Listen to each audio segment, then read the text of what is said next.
नमस्कार, आप देख रहे हैं पटना लाइट। आज जो थर्ड शिफ्ट का आईबीपीएस कलर का जो एग्ज़ाम है वो ख़त्म हो चुका है और कैंडिडेट्स जो है बाहर आने शुरू हो गए हैं। चलिए हम कैंडिडेट से बातें करते हैं कि जो थर्ड शिफ्ट का पेपर रहा उसका मिजाज कैसा है। कैसा हुआ पेपर सर? ठीक ठाक है। कितना है? 76। 76। मैथ्स में? मैथ्स में 26 के अराउंड है। 26 के अराउंड। और रीजनिंग? रीजनिंग 32। 32। और इंग्लिश में? इंग्लिश में जोड़ लीजिए जो बच गया। तो आपको कौन टफ लगा, मैथ्स, रीजनिंग या इंग्लिश? तब तो कुछ नहीं है, बस टाइमिंग का खेल है। टाइमिंग कम है बिल्कुल बहुत ज़्यादा। टाइमिंग एक्सपीरियंस, मतलब आप प्रैक्टिस किए हैं तो ठीक है, नहीं तो बस टफ कुछ नहीं होता। एग्जाम में टफ नहीं होता। अच्छा, कहाँ से सवाल थे रीजनिंग में? सर सवाल रीजनिंग में बॉक्स से पजल थे, ठीक है। उसके बाद सेटिंग अरेंजमेंट था और जो छोटे छोटे क्वेश्चन होते हैं वो सब थे। डीआई कैसा लगा मैथ्स का आपका? ठीक ठाक था। कितने सवाल थे डीआई से? एवरेज थे 5। 5 क्वेश्चंस थे। डीआई एक था। हाँ एक था। किस पे था? बार ग्राफ, पाई चार्ट, क्या था? बार ग्राफ पे था। Bar graph. पाई जो सवाल थे वो कहाँ से थे? परसेंटेज? परसेंटेज था, percentage and ratio. Percentage and ratio. Yes sir. कैसा था डीआई? एवरेज या फिर टफ? एवरेज था। और मैं इंग्लिश के सवाल कैसे लगे आपको? इंग्लिश में ठीक था। एंटोसाइनो कैसे? वो भी इजी था। इजी वर्ड्स था। वर्ड याद है? बिल्कुल जेंटल का था। अच्छा, जेंटल का था। बिल्कुल। आपको all the best. Okay thank you. कैसा हुआ मैम आपका? सही था। कितना अटेम्प्ट हुआ आपका? 68। 68। मैथ्स में कितना? मैथ्स में तो 20 फर्स्ट अटेम्प्ट है मेरा अच्छा, ये। आपका फर्स्ट अटेम्प्ट है। अच्छा, और इंग्लिश में? इंग्लिश में 24। और रीजनिंग? रीजनिंग में 30 नहीं। कौन सा सेक्शन आपको टफ लगा? टफ वैसा कुछ पेपर था नहीं, बट मेरे अकॉर्डिंग थोड़ा बन नहीं रहा था, मतलब थोड़ा लेंदी हो जा रहा था रीजनिंग। कौन सा सवाल, मैथ्स या रीजनिंग का? रीजनिंग थोड़ा सा रीजनिंग लेंदी था थोड़ा सा। कहाँ से सवाल थे रीजनिंग के? पजल, सिटिंग उतना नहीं था, पजल था और ये मिसलेनियस ज़्यादा था। मिसलेनियस ज़्यादा था। और मैथ्स के सवाल? मैथ्स का नॉर्मल था, सही था, लेकिन एक ही डीआई आया था। एक ही डीआई था। डीआई आपने बनाया? हाँ, और 15 ये सिंप्लीफिकेशन है। 15 सिंप्लीफिकेशन। डीआई आपने बना लिया। हाँ। कैसा लगा आपको डीआई? सही था, ठीक था। सही। डीआई क्या था? बार ग्राफ, पाई चार्ट क्या था? Pie chart. पाई चार्ट था। उसमें किससे सवाल? बार ग्राफ था, बार ग्राफ। उसमें किससे सवाल पूछे गए? परसेंटेज से, रेशियो से? रेशियो रेशियो, केवल रेशियो। मिक्स था, कहीं कहीं पे कुछ परसेंटेज था और कहीं कहीं पे मतलब मिक्स था। House the passage? हाँ, पैसेज कैसा था? इंग्लिश वाला सही था, नॉर्मल था। आपने बनाया? हाँ हाँ, ये आपको all the best. Thank you. कैसा मैम? कितने अटेम्प्ट? 75। 75। मैथ्स में कितना? मैथ्स में 29। 20। कौन सा सेक्शन आपको टफ लगा? थोड़ा कैलकुलेटिव था ये मैथ्स सेक्शन। रीजनिंग के सवाल कैसे थे? रीजनिंग ओवरऑल ठीक था। आपको कैसा पेपर कैसा लगा, पूरा पेपर? ठीक था। इंग्लिश भी इजी था, लेकिन थोड़ा क्वांट सेक्शन थोड़ा कैलकुलेटिव था जो डीआई था, बाकी नॉर्मल था। आपने पैसेज किया? पैसेज हाँ कैसा था पैसेज? ठीक था, नॉर्मल, ज़्यादा लेंदी नहीं था। मीन्स कि वर्ड जो दिए हुए थे उसमें वो मिल जा रहे थे, आप आंसर कर सकते थे। डीआई कैसा था? डीआई थोड़ा कैलकुलेटिव लगा, वो आरआरबी पीओ टाइप होता है ना, उसमें थोड़ा सा ज़्यादा स्टेटमेंट बेस। ऐसे तो नॉर्मल एक एक लाइन्स होते हैं, वन लाइनर होते हैं, बट उसमें थोड़ा ज़्यादा। सीटिंग अरेंजमेंट कैसा था? रीजनिंग काफ़ी अच्छा था। Reasoning easy. हाँ, और ओवरऑल पेपर? ओवरऑल ठीक था, बस वही थोड़ा डीआई को लेके जा रही थी। All the best. Thank you. कैसा रहा मैम पेपर? अच्छा था। कितना बनाया आपने? 86। 86। मैथ्स में कितना? मैथ में 30। कौन सा सेक्शन आपको टफ लगा? टफ कुछ नहीं था, सब मतलब नॉर्मल टू मतलब मॉडरेट में था। अच्छा, मॉक के कंपैरिजन में कैसा था पेपर? सेम था। सेम। अच्छा, पजल के सवाल कैसे थे? पजल में एक बॉक्स बेस्ड पजल था, एक मंथ वाइज पजल था, और एक क्या बोलते हैं उसको, अरे यार ध्यान से निकल गया। सिंप्लीफिकेशन कैसा था मैथ्स का? इजी था, मैथ्स इजी था। मैथ्स इजी था। और डीआई? हाँ, डीआई भी बहुत इजी था। डीआई आपने करा? हाँ हाँ। किस पे बेस्ड था डीआई? ये डीआई था, बार ये नहीं कुछ सेल पे था शायद, सैलरी पे, इनकम। सैलरी पे था। हाँ, पाई? लोन पे था, लोन पे। लोन पे। पाई चार्ट या बाय? नहीं बार ग्राफ था। बार ग्राफ हाँ। था। और जो सीटिंग अरेंजमेंट के सवाल जो रीजनिंग मैथ है वो कहाँ से? सीटिंग अरेंजमेंट नहीं था। सीटिंग अरेंजमेंट नहीं था? नहीं था। अच्छा, इंग्लिश के सवाल कैसे लगे? इंग्लिश का सही था, पैसेज कैसा था? पैसेज भी सही था। हाँ, मतलब डुएबल था, सारा क्वेश्चन डुएबल था। और एंटोसाइनो? नहीं, एंटोसाइनो तो नहीं था। एंटोसाइनो नहीं है? ये था, एरर था, और वो मिसस्पेल्ड का सब वर्ड था, और ये क्लोज टेस्ट था, और ये पैराजम्बल भी था। All the best. Thank you. कैसा हुआ मैम आपका? अच्छा हुआ। कितना अटेम्प्ट किया? मैंने किया 76 तक। मैथ्स में कितना? मैथ्स में तो 25 तक। यानी इंग्लिश कैसा था? अच्छा ओके। कैसा हो भैया? अच्छा किया। कितना बनाया आप? 90। 90। 10 सवाल कहाँ से छूटा? मैं क्वांट से। सारा मैथ्स का छूट गया? हाँ 10 केवल मेरा सिर्फ वही वीक था थोड़ा। क्वांट वीक था। इंग्लिश आपने पूरा कर लिया? हाँ कैसा लगा इंग्लिश का सवाल? इंग्लिश पेपर नॉर्मल था। नॉर्मल। ओवरऑल पूरा सेक्शन में से कौन सा टफ सेक्शन लगा आपको? क्वांट लगा था, कैलकुलेटिव था, अर्थमेटिक सेक्शन। अर्थमेटिक सेक्शन वाला। कुछ सवाल याद है जो आपने नहीं करा हो? एक उसका ये टाइम एंड डिस्टेंस से था, अच्छा मिक्सचर एलिगेशन से था, सब परसेंटेज में घुसा दिया था क्वेश्चन। डीआई आपने कर लिया? हाँ डीआई था, इजी था। डीआई इजी था। हाँ और रीजनिंग के सवाल?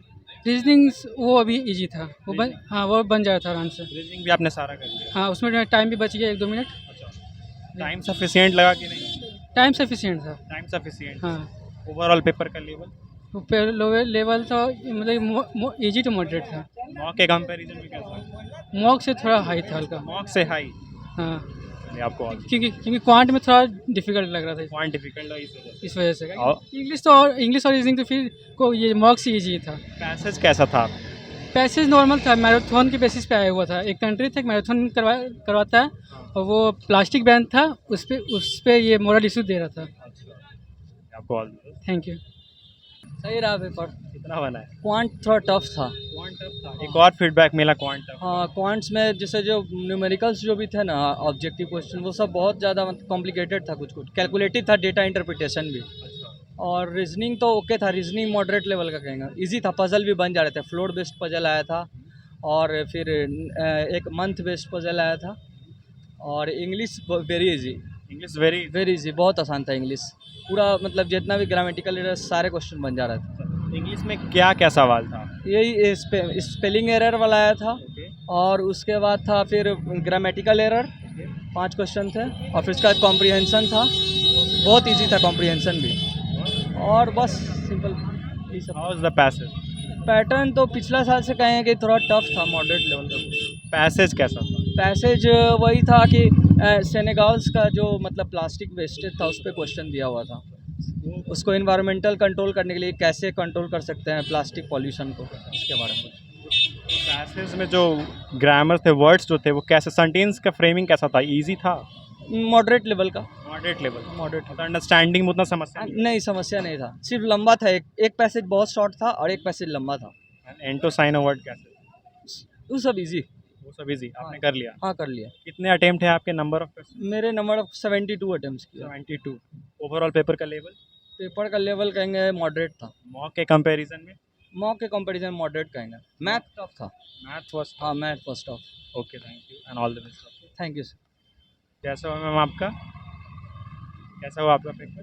अच्छा रहा। कितना अटेम्प्ट हुआ आपका? 88। 88। 12 सवाल जो रह गए वो कौन कौन से सेक्शन से रह गए? मैथ सेक्शन में और फिर रीजनिंग सेक्शन में एक। मैथ रीजनिंग में एक सवाल? हाँ वो। और मैथ्स में कितना? कारण मैथ्स में 24 हुआ। अच्छा। क्वांट तो कैसा था? क्वांट अच्छा था। आपने करा उसमें? हाँ डीआई आपने बनाया? डीआई हमने बनाया। डीआई कैसा लगा? डीआई बार ग्राफ था, सही था, इजी आपने बनाया? इजी था। डीआई में जो सवाल पूछे गए थे वो किससे रिलेटेड थे? डीआई में ईयर बेस्ड था। एक मिनट। उसको सॉल्व परसेंटेज से सॉल्व करना था? इसको परसेंटेज से सॉल्व, रेशियो? मतलब एक रेशियो था, एक परसेंटेज बेस्ड था, एक अलग से देख के लिखा हुआ था कि उस पर 20 अगर मोर हो तो क्या है, और फिर डिफ्रेंशिएट भी था। तो 5 क्वेश्चन उसी से थे। और इंग्लिश? इंग्लिश भी अच्छा था। इंग्लिश के सवाल कहाँ कहाँ थे? इंग्लिश का एक पैसेज था ओके। और एरर था, पिलर्स थे और क्या था। ओवरऑल पेपर का लेवल कैसा लगा? इजी था, पेपर का लेवल इजी था। मॉक के कंपैरिजन में? काफ़ी इजी था मॉक के मॉक के कंपेयर। कंपैरिजन में काफ़ी? हाँ and previous year? Previous year हाँ सिमिलर? सिमिलर था। कोई चेंजेस पैटर्न में नहीं है? नहीं, पैटर्न में कोई चेंजेस नहीं थे। तो सब कुछ एज यूजुअल, कटअप भी एज यूजुअल? कटर भी एज यूजुअल ही जाएगा, बस एक्यूरेसी रहे। All the best. Thank you. और आपका पेपर कैसा रहा? पेपर तो काफ़ी अच्छा रहा। कितने क्वेश्चन आपने बनाए? मैंने 71 अटेम्प्ट किए। हाँ। सारे सेक्शन में आपको टफ पार्ट कौन लगा? टफ पार्ट अगर ओवरऑल देखा जाए तो कोई भी टफ पार्ट नहीं था। अगर आपकी प्रिपरेशन अच्छी है तो टफ पार्ट कोई भी नहीं था। मैथ से भी इजी था, मॉडरेट भी नहीं कर सकते हैं, और इंग्लिश भी इजी ही था, और रीजनिंग में थोड़ा सा मतलब लॉजिकल टाइप के क्वेश्चन थे, बट वो भी इजी था। बट यही है ओवरऑल, अगर आपकी प्रैक्टिस बेस्ट है ना तो एग्ज़ाम का लेवल ज़्यादा नहीं था। आप अच्छे से, मेरे से भी, मैंने अगर 71 अटैम्प्ट किए तो इससे भी ज़्यादा अटैम्प्ट किया जा सकता है, कम से कम 80-90 के अप्रॉक्स अटैम्प्ट किया जा सकता है। क्वेश्चन इस लेवल का है, उतना मतलब मॉडरेट या हाई लेवल का क्वेश्चन नहीं था। क्वेश्चन जितना हम प्रैक्टिस करते हैं ना उससे इजी लेवल का ही क्वेश्चन दिया गया था यहाँ पे। मैथ्स का सवाल बताइए, कहाँ कहाँ से था? मैथ का सवाल पहले तो डीआई पूछा गया था, लाइन टेबल वाला डीआई पूछा गया था, और उसके बाद अर्थमेटिक सेक्शन से, अर्थमेटिक सेक्शन में जो होते हैं हमारा profit and loss, percentage, pipe and cistern, क्या बोलते हैं कि मिक्सचर, एलिगेशन, ये सब से क्वेश्चन थे। उसके बाद हमारे नंबर सीरीज से क्वेश्चन थे। नंबर सीरीज में हमारे क्वेश्चन थे, रॉन्ग नंबर सीरीज से भी थे, और क्या बोलते हैं कि मिसिंग नंबर सीरीज से भी क्वेश्चन थे। और उसके बाद क्या वो एक चीज़ था इसमें, क्वाड्रेटिक इक्वेशन जो पूछा जाता है, क्वाड्रेटिक इक्वेशन नहीं पूछा गया था मेरे शिफ्ट में, इस शिफ्ट में मैं बात कर रहा हूँ। और क्या बोलते हैं कि उसके बाद सिंप्लीफिकेशन भी काफ़ी इजी, इतना इजी कि आपको पेन पेपर की ज़रूरत नहीं है, आप माइंड में कैलकुलेशन करके और क्या बोलते हैं सिंप्लीफिकेशन का आंसर आराम से दे सकते हैं। तो हम ओवरऑल कहेंगे मैथ सेक्शन भी इजी रहा, मॉडरेट भी नहीं कह सकते हैं। रीजनिंग का सवाल? रीजनिंग का सवाल भी अच्छा था। मतलब इसमें क्या बोलते हैं, फर्स्ट एक पूछा गया था, क्या बोलते हैं कि बॉक्स पजल था। तो बॉक्स पजल थोड़ा सा टिपिकल होता है, उसमें थोड़ा लॉजिक होते हैं, और बाकी बात था क्या बोलते हैं कि हमारा ईयर बेस्ड पे पजल था, और क्या बोलते हैं कि उसके बाद मिसलेनियस टाइप्स के क्वेश्चन थे। तो थोड़ा सा लॉजिकल, रीजनिंग थोड़ा लॉजिकल लगा, बट फिर भी रीजनिंग भी इजी ही था, मतलब हाई लेवल का रीजनिंग भी नहीं लगा। और इंग्लिश के बारे में क्या कहिएगा? इंग्लिश के बारे में तो इंग्लिश के बारे में भी मैं क्या ये नहीं कहूँगा कि टफ था। इंग्लिश में एक पैसेज पूछा गया था, तो पैसेज भी काफ़ी नॉर्मल ही पैसेज था। उसके बाद पूछा गया था फिलर पूछा गया था, फिलर भी इजी ही था। और उसके बाद क्या बोलते हैं कि पूछा गया था क्लोज टेस्ट भी इजी था। और उसके बाद पूछा जाता है एक क्वेश्चन, क्या बोलते हैं ये एरर डिटेक्शन भी इजी क्वेश्चन था। तो ओवरऑल इसको भी हम हार्ड नहीं कह सकते हैं। प्रैक्टिस के बेसिस पे अगर हम देखा जाए तो ये सारे चीज़ इजी लेवल के थे। अगर अच्छे से आपका प्रैक्टिस है तो आप ओवरऑल हम कह सकते हैं कि 90 अटेम्प्ट कर सकते हैं आराम से। मॉक के कंपैरिजन में पेपर आपको कैसा लगा? मॉक के कंपेयर में तो उसका कह सकते हैं कि पेपर हमारा 30% पेपर रहा है। मतलब मॉक के कंपेयर में काफ़ी टफ होता है। मॉक काफ़ी टफ होता है। किसी का भी मॉक लगाइए आप, कोई भी क्या बोलते हैं कि एग्जाम प्लेटफॉर्म का, उससे जो मेन पेपर होता है ना यहाँ का, हम लोग सेंटर दे रहे हैं, उससे काफ़ी इजी होता है। वो मॉक देने के बाद हम जब यहाँ देते हैं ना तो लगता है यार कितना इजी क्वेश्चन पूछ लिया गया। लगता है हम जो टफ क्या बोलते हैं, जो हार्ड पेपर का क्या बोलते हार्ड मॉक का ये हम कर रहे थे प्रैक्टिस, उससे अच्छा है कि हमको इजी करना चाहिए। इजी करने के बाद और भी हम क्या बोलते हैं नंबर ऑफ ज़्यादा क्वेश्चन अटैम्प्ट कर पाएंगे। तो मॉक से लेवल इजी रहता है। पिछले भी मैंने एग्ज़ाम दिया, वो भी इजी लगा, और अभी भी मैंने एग्ज़ाम दिया हूँ तो वो भी मैं मॉक के कंपेयर में इजी ही था। ये भी प्रीवियस ईयर के कंपैरिजन में? प्रीवियस ईयर के बारे में नहीं कह सकता, क्योंकि मेरा ये IBPS कलर का फर्स्ट अटैम्प्ट था। हाँ, इसलिए मैं प्रीवियस के बारे में नहीं बता सकता हूँ। प्रीवियस ईयर क्वेश्चंस तो देखे होंगे ना? हाँ, प्रीवियस ईयर का क्वेश्चन देखते हैं। प्रीवियस ईयर का भी क्वेश्चन भी इसी लेवल का रहता है। मतलब सिमिलर पैटर्न? हाँ, सिमिलर पैटर्न ही रहता है। चलिए, आपको ऑल द बेस्ट आगे के लिए। चलिए, थैंक यू। और इस तरीके के जो थर्ड शिफ्ट का जो एग्ज़ाम IBPS कलर का, इस तरह के अपडेट्स के लिए आप हमारे साथ बने रहिए, एंड मेक श्योर आप हमारे चैनल को सब्सक्राइब कर दीजिए और देखते रहिए पटना लाइट।